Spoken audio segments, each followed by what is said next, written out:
Marcus Frind is best known for creating the online dating app Plenty of Fish, which when he sold it in 2017 had 150 million users worldwide. Frind turned his sights from strings of code to rows of vines, buying a prominent Okanagan lakeside estate for his winery and 1,300 acres of untouched land that when planted to vineyard will represent 6% of BC's total acres under vine. In the first of 3 episodes examining the ambitious project, we trace Frind's transition from the fast, ever-changing, data-driven virtual world to the slower, tangible, nature-driven industry steeped in thousands of years of tradition.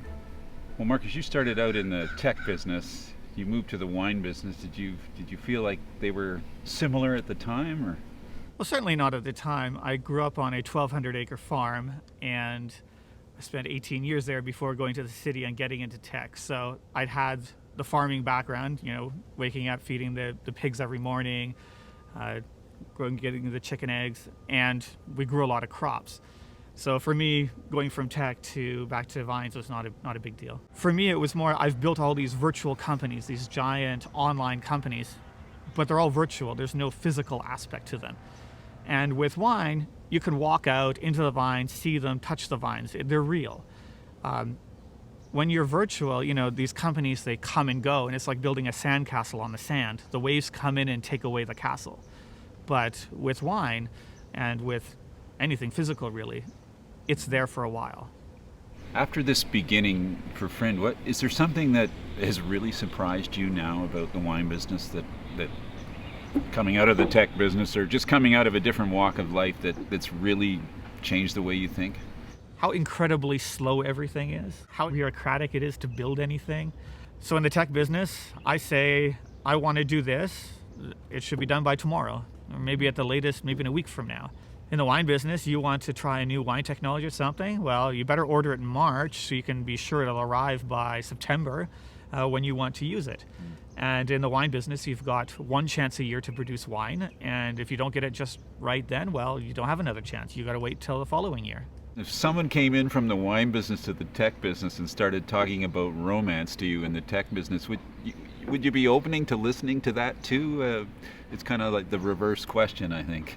Well, certainly in the tech business, there's aspects of that in branding, but for most tech business, if you're not super highly efficient and have everything down to a T, you can go out of business in 6 months. So you can be a multi-billion-dollar company and you can completely vanish in a year or two if you've missed technological changes. So technological changes drive everything, and if you're not on board or you haven't adapted, you will no longer exist. So a good example is in dating sites, mobile phones came along, and you had about a 10-month period to create a mobile app and to switch to phones, because a year later, 90% of all dating usage was on phones. So if you didn't switch, you were out of business. How will you employ tech, do you think, here, or how are you employing it to drive the business? Wine, and much like most other industries, they're about 10, 20 years behind just sort of the technification of the world. So whether I do it or someone else does it, the wine industry will dramatically change in the next 20 years, and tech will come in. So areas where you can use it is you can predict what consumers will want. You can predict or design a wine that is going to have a high consumer demand. And these are basic concepts that are widely applied in other industries but are simply not present in the wine industry today. Mm-hmm. Well, in fact, there's a lot of romance in the wine business, and there would be a lot of people worried about those kind of statements on one side, because normally you build a winery, you plant some grapes, and you pretty much do the same thing for the next 100 years, more or less, other than some improvements maybe in the vineyard. It's ancient thinking in some ways. Young people don't think like that, I guess, today. And do you feel that when they come to see you or visit your property here at Frind? Well, you think, everyone thinks that an industry is always frozen in time, but generally it's not. You're talking steel tanks arriving in the 50s and 60s. Before that, things were done differently. Mm-hmm. Virtually every machine that we use today in the cellar, and pretty much every winery uses, was invented in the last 20 or 30 years. It's just the pace of acceleration will accelerate. And most people who come to wineries, and they come from other industries, they're just used to things at a quicker pace. And that's what will happen to the wine industry.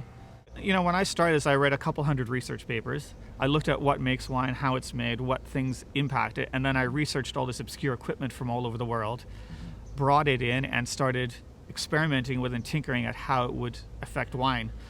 And now we're at the stage where there's almost infinite rabbit holes we can go down, and they will have profound impact on the wine. So you could do this for another 100 years and you still would only scratch the surface, because there are so many rabbit holes that are possible once you start digging into what is possible.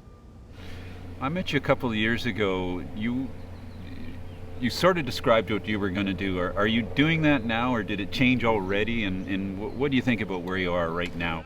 Well, like with any business, you have a general idea of how you're going to start and improve upon it and build it out. And then as time goes on, you make iterations and changes to make it more efficient, more optimal, to get things just right. So broad strokes, it's like I thought. Small strokes, it's always different. You're never 100% right in anything.